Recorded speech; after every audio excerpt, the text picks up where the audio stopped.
Today's question comes from blind 5-year-old in San Francisco, California, who asks, as Google continues to add social signals to the algorithm, how do you separate simple popularity from true authority?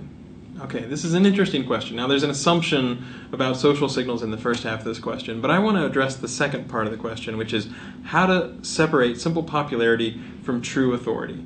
We've actually thought about this quite a bit because from the earliest days, it would get us really kind of frustrated when we'd see reporters talk about PageRank and say PageRank is a measure of the popularity of websites, because that's not true.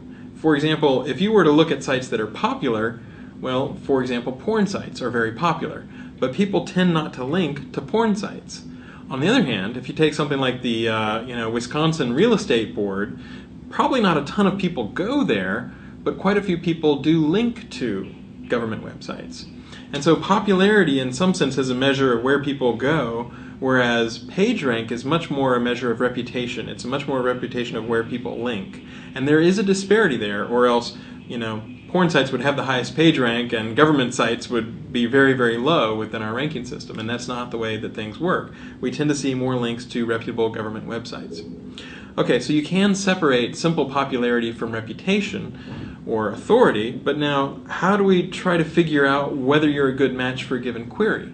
Well, it turns out you can say, take PageRank, for example. If you wanted to do a topical version of PageRank, you could look at the links to a page and you could say, okay, suppose it's Matt Cutts. How many of my links actually talk about Matt Cutts? And if they are a lot of links or a large fraction of the links, then I'm pretty topical. I'm maybe an authority for the phrase Matt Cutts. So it's definitely the case that you can think about not only taking popularity and going to something like, reputation, which is PageRank, but you could also imagine more topical, oh, you're an authority in the medical space, or you're an authority in, the travel space, or something like that. By looking at extra signals where you could say, oh, you know what, as a percentage of the sorts of things we see you doing well for, or whatever, it turns out that your links might be, including more anchor text about travel or about medical queries or something like that. So it is difficult, but it's a lot of fun. We actually have some algorithmic changes that try to figure out, hey, this site is a better match for something like a medical query.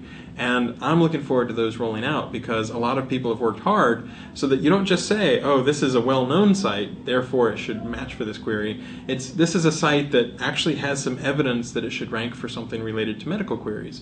And that's something where we can improve the quality of the algorithms even more.